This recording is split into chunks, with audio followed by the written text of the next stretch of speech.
ሰላም ጤና ይስጥልን ውድ የአሮማ ሚዲያ ቤተሰቦቻችን፣ የሰዓቱን ዜናዎች እንደሚከተለው እናቀርባለን። አብራችሁን ቆዩ። ህንድ በፓኪስታን እና በፓኪስታን ቁጥጥር ስር በሚገኘው ካሽሚር ግዛት አየር ድብደባ ፈጸመች።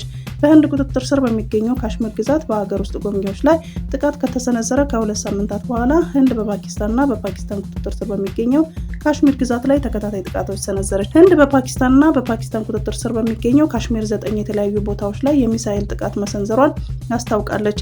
የፓኪስታን መከላከያ ኃይል በበኩሉ 3 ቦታዎች ላይ ጥቃት መፈጸሙን ገልጾ 8 ሰላማዊ ዜጎች መገደላቸውን አስታውቋል። የሀገሪቱ ውጭ ጉዳይ ሚኒስትር በበኩሉ 8 ሰላማዊ ዜጎች መሞታቸውን አረጋግጦ 35 ሰዎች ደግሞ ጉዳት ደርሶባቸዋል ብሏል።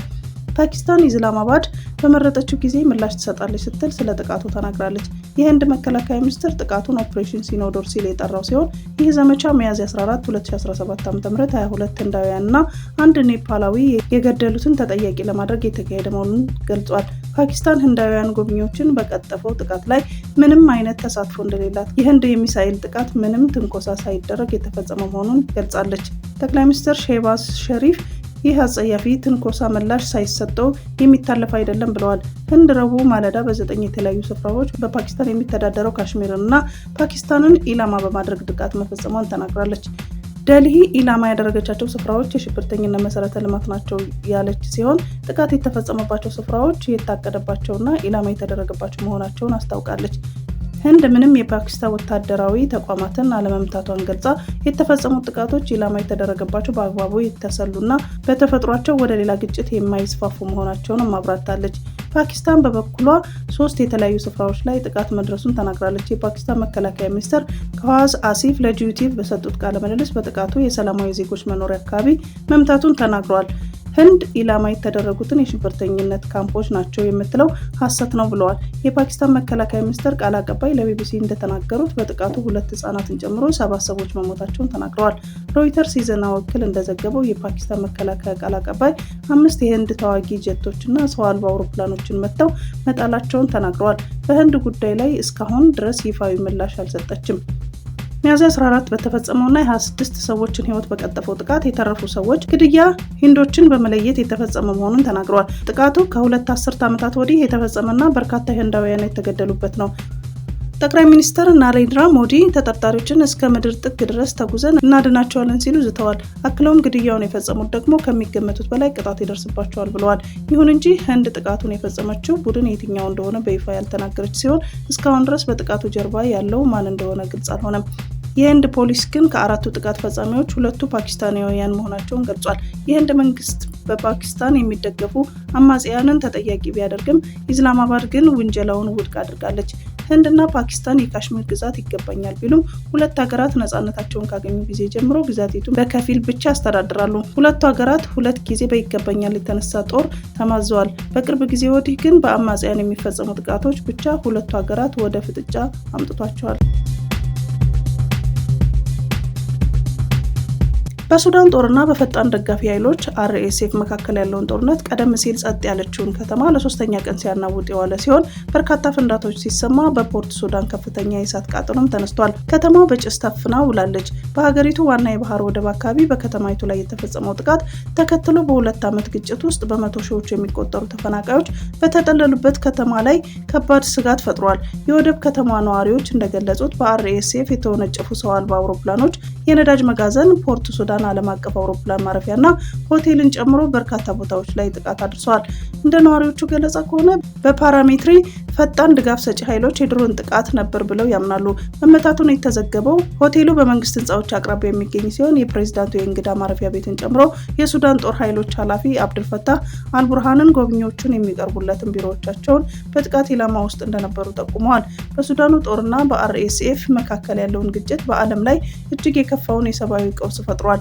ይህም በፖርት ሱዳን ላይ በተፈጸመው የቅርብ ጥቃቶች ሊባባስ የሚችል ሲሆን የተባበሩ መንግስታትና የእርዳታ ድርጅቶች እንዲሁም ከወታደራዊ መንግስት ጋር የተቆራኙ የመንግስት ሚኒስትሮች ዋና መስሪያ ቤቶች መገኛቸው በፖርት ሱዳን ከተማ ውስጥ ነው። ፖርት ሱዳን እስከዚህ ሳምንት ድረስ በምድርም ሆነ በአየር ጥቃት ያልተነካች በመሆኗ እሁድ ዕለት የጀመረው በቀይ ባህር ጠረፍ ከተማ ላይ የተፈጸመው ጥቃት ጦርነቱ በከፍተኛ ደረጃ መጨመሩን ያሳያል ተብሏል። የእስራኤል አየር ኃይል በየመን ወደብ ላይ ጥቃት ፈጸመ። ጥቃት የተፈጸመበት በሆዴዳር ተብሎ የሚጠራው ወደብ ሲሆን 30 የጦር አውሮፕላኖች ተሳትፈዋል። የኮንክሪት ፋብሪካና እቃዎችን ለማውረድ የሚያገለግለው የመርከቦች መቆሚያን ኢላማ ያደረገ መሆኑ ተዘግቧል። የአየር ጥቃቱ ከአሜሪካ መንግስት ጋር በቅንጅት እንደተካሄደ ተገልጿል። የአየር ድብደባው በአንድ ቀን ቀደም ብሎ የሀውቲ አማጽያን በቴል አቪቭ ቤን ጉሪዮን አየር ማረፊያ ላይ ጥቃት መፈጸማቸውን ተከትሎ የተካሄደ ነው። የሞስኮ አየር ማረፊያ ለተወሰኑ ሰዓታት ተዘግተው መዋላቸውን የሩሲያ ባለስልጣናት ተናገሩ። ለዚህ ምክንያት የሆነው ዩክሬን ለሁለተኛ ተከታታይ ቀን በሩሲያ ሰማይ ላይ ያደረገችውን የድሮን ጥቃት ነው። የሞስኮ ከተማ ከንቲባ እንደተናገሩት በዛሬው ዕለት ብቻ ከተለያዩ አቅጣጫ ወደ ከተማው የበረሩ 19 ድሮኖች እንዲከሽፉ ተደርገዋል። ከነዚህ መካከል የአንዳንዶቹ ስብርባሪ በሞስኮ አውራ ጎዳናዎች ላይ መውደቃቸውንም አስረድተዋል። በዚህም የተነሳ ለተወሰኑ ሰዓታት በሞስኮ የሚገኙ አራቱም የአየር ማረፊያዎች ተዘግተው መቆየታቸውን አስታውቀዋል። ዩክሬን ይህንን ተከታታይ ጥቃት ማድረስ የጀመረችው ሩሲያ የድል በዓሏን ለማክበር ቀናት የቀራት መሆኑን ተከትሎ ነው። በዚህ በዓል ላይ ከሚገኙ እንግዶች መካከል የቻይናው ፕሬዝዳንት ዢ ጂንፒንግ አንዱ መሆናቸው ይታወቃል።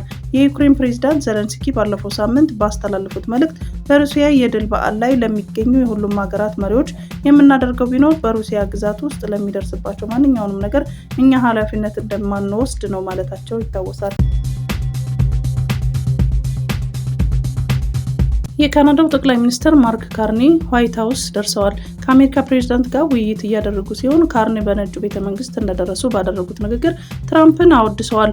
ድንበሮችን በመጠበቅ የፈንታኒል ፍሰትን ለማስቆም በመስራትና ለአሜሪካውያን ሰራተኞች ቅድሚያ በመስጠትህ አደንቅሃለሁ፣ አንተ የለውጥ ፕሬዝዳንት ነህ ብለዋል። ካርኒ የአሜሪካና ካናዳ በጋራ መስራት እንዳለባቸው ገልጸው ታሪክ እንደሚያሳየው አብረን ስንሰራ የበለጠ ጠንካራ ነን ብለዋል። የካናዳው ጠቅላይ ሚኒስትር ሁለቱ ሀገራት በጋራ መስራት ያለባቸው ብዙ ጉዳዮች እንዳሉባቸው ጠቅሰው የጋራ ትብብር መስኮችን ማግኘት አስፈላጊ ነው ብለዋል። ትራምፕ በዚህ ወቅት ለካናዳው ትልቅ ክብር እንዳላቸው ተናግረዋል። የእናታቸው ቤተሰብ አባላት እዚህ ይኖሩ እንደነበረ ገልጸዋል። ካናዳ በጣም ልዩ ቦታ ናት የሚሉት ፕሬዝዳንቱ ካናዳን የአሜሪካ 51ኛ ግዛት ለማድረግ በወሰዱት አቋም ላይ እንደሚጸኑ ገልጸዋል። ካርኒ በበኩላቸው አንዳንድ ቦታዎች በጭራሽ አይሸጡም ሲሉ መልሰዋል። የሩሲያ ፕሬዝዳንት ቭላድሚር ፑቲን በካሽሚር የደረሰውን የሽብር ጥቃት ማውገዛቸው ተሰማ። ፑቲን ለህንዱ ጠቅላይ ሚኒስትር ናሬንድራ ሞዲ ስልክ ደውለው በህንድ ሽብርተኞችን ለመዋጋት የምታደርገውን ጥረት ሩሲያ ትደግፋለች ብለዋል። ፑቲን ባለፈው ሚያዝያ 2 2025 በካሽሚር የደረሰውን ጥቃት በጽኑ ተቃውመው ሀገራቸው የትኛውንም ድጋፍ ለማድረግ ቁርጠኛ መሆኗን ተናግረዋል። የህንድ ውጭ ጉዳይ ሚኒስትር ቃል አቀባይ ራንዲር ጃይስዋል በበኩላቸው በንጹሃን ላይ ለደረሰው ጥቃት አሸባሪ ቢሆኑ እና ተባባሪዎች ተመጣጣኝ እርምጃ ይጠብቃቸዋል ሲሉ በኤክስ ገጻቸው ላይ አስፍረዋል። በቢያስራን ሸለቆ ህንድና ፓኪስታንን በሚጋሩ ሁልጋም ከተማ የደረሰው ጥቃት ሁለቱ ሀገራት ወደ ፍጥጫ እንዲገቡ ማድረጉ ይታወሳል። ትራምፕ አሜሪካን ለሚለቁ ስደተኞች $1000 አቀረቡ። አሜሪካ በፈቃዳቸው ለቀው ለሚወጡ ህገወጥ ሰነድ አልባ ስደተኞች $1000 እሰጣለሁ አለች። የፕሬዝዳንት ትራምፕ አስተዳደር ሰነድ አልባ ስደተኞች አሜሪካን ለቀው በፈቃዳቸው የሚወጡ ከሆነ የጉዞ ወጪያቸውን ከ$1000 ስጦታ ጋር እችላለሁ ብሏል። በራስ ፈቃድ መሄድ በግዳጅ ከመባረር የተሻለውና በጣም ምርጡ አስተማማኝና በጣም ወጪ ቆጣቢ አሜሪካን መልቀቂያ መንገድ ነው ሲሉ የሀገር ውስጥ ደህንነት ሚኒስትሯ ክሪስቲ ኖኤም ተናግረዋል።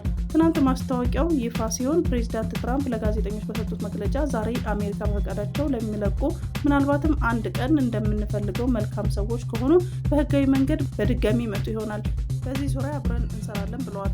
ራሳቸውንም በማጋለጥ አሜሪካ ውስጥ ያለ ሰነድ በህገ ወጥ መልኩ ቆይቻለሁና ከአሜሪካ ልውጣ ማመልከቻውን የሚያስገቡ ሰዎችም ምንም አይነት እንግልትም ሆነ የመታሰር ዕጣ እንደማይደርስባቸው የሀገር ውስጥ የደህንነት ሚኒስቴር መስሪያ ቤቱ አስታውቋል። እስካሁን በዚህ ሂደት በቺካጎ የሆንዱራስ በረራ የተዘጋጀላቸው ስደተኞች መኖራቸው ታውቋል። አዲሱ የትራምፕ እቅድ ሚኒስቴር መስሪያ ቤቱ አንድ ህገወጥ ስደተኛ አድኖ በመያዝና ማረፊያ ቤት አቆይቶ ወደ ሀገሩ ለመመለስ $17000 ሊጠይቅ የነበረውን አሰራር የሚያስቀይር እጅግ ወጪ ቆጣቢ አካሄድ ነው ተብሏል። የትራምፕ እቅድ ግን በተወሰኑ የኮንግረስ አባላት ዘንድ ጥያቄ ገጥሞታል። ትራምፕ ደግሞ ወደ ስልጣን ከመጡ ወዲህ ህገወጥ ስደተኞች ጋር በተያያዘ ጠንከር ያለ እርምጃዎችን እያሳለፉ ሲሆን በድንበር አካባቢ የሚያዙ ስደተኞች ቁጥርን በእጅጉ ቀንሷል። የኢትዮጵያና እስራኤል የቢዝነስ ፎረም በአዲስ አበባ እየተካሄደ ነው። በፎረሙ የኢትዮጵያና የእስራኤል ኢኮኖሚያዊ ትብብር ማሳደግ በሚቻልባቸው ጉዳዮች ላይ ውይይት እየተደረገ ይገኛል። በመድረኩ የውጭ ጉዳይ ሚኒስትር ዶክተር ጌዲዮን ጢሞቴዎስ እና የእስራኤል የውጭ ጉዳይ ሚኒስትር ጌዲዮን ሳር ተገኝተዋል። በተጨማሪም የውጭ ጉዳይ ሚኒስትር፣ የኢትዮጵያ ኢንቨስትመንት ኮሚሽን፣ የኢትዮጵያ ኢንቨስትመንት ሆልዲንግስ፣ የኢንዱስትሪ ፓርኮችን ኮርፖሬሽን፣ የንግድ ዘርፍ ማህበራት ምክር ቤትና ሌሎች ተቋማትን የስራ ኃላፊዎች ተገኝተዋል። ከእስራኤሉ በኩልም የትይዩ ተቋማትን ልዑካን ቡድን አባላት የተገኙ ሲሆን ፎረሙ የሀገሪቱን ግንኙነት ይበልጥ የሚያጠናክር መሆኑን አመላክቷል። ኢትዮጵያ የኒው ዲቨሎፕመንት ባንክ አባል ለመሆን ያቀረበችው ጥያቄ ተቀባይነት ማግኘቱ ተገለጸ። ኢትዮጵያ በብሪክስ አባል ሀገራት እንደ አውሮፓውያን አቆጣጠር 2015 በተቋቋመው የኒው ዲቨሎፕመንት ባንክ አባል ለመሆን ያቀረበችው ጥያቄ ተቀባይነት ማግኘቱ ተገልጿል። ባንኩ ኢትዮጵያ አባል ለመሆን የሚያስችላትን የድርድር ሂደት እንድትጀምር ጋብዟል። ይህንን ለኢትዮጵያ በባለብዙ ወገን ዲፕሎማሲ ትልቅ ስኬት የሚባል መሆኑን ተመላክቷል። በቻይና የኢትዮጵያ አምባሳደር ተፈራ ደርበው በመጋቢት ወር 2017 ዓ.ም ከባንኩ ፕሬዝዳንት ዲልማ ሩሴፍ ጋር መወያየታቸው ይታወሳል። በውይይቱም ኢትዮጵያ ለባለብዙ ወገን የፋይናንስ ትብብርና ከባንኩ ጋር በተለያዩ መስኮች በትብብር ለመስራት ቁርጠኛ እንደሆነች መግለጿን በቤጂንግ የኢትዮጵያ ኤምባሲ መረጃ ያመለክታል። ኒው ዲቨሎፕመንት ባንክ በ2015 በብራዚል፣ ሩሲያ፣ ህንድ፣ ቻይና እና ደቡብ አፍሪካ በብሪክስ አባላት ሀገራት ጋር የተቋቋመው ባለብዙ ወገን ልማት ባንክ ሲሆን ተደራሽነቱን በማስፋት በ2021 አልጄሪያ፣ ባንግላዴሽ፣ ግብጽ፣ የተባበሩት አረብ ኤሚሬቶች እና ኡሩጓይን ባንኩ በአባልነት ተቀላቅለዋል።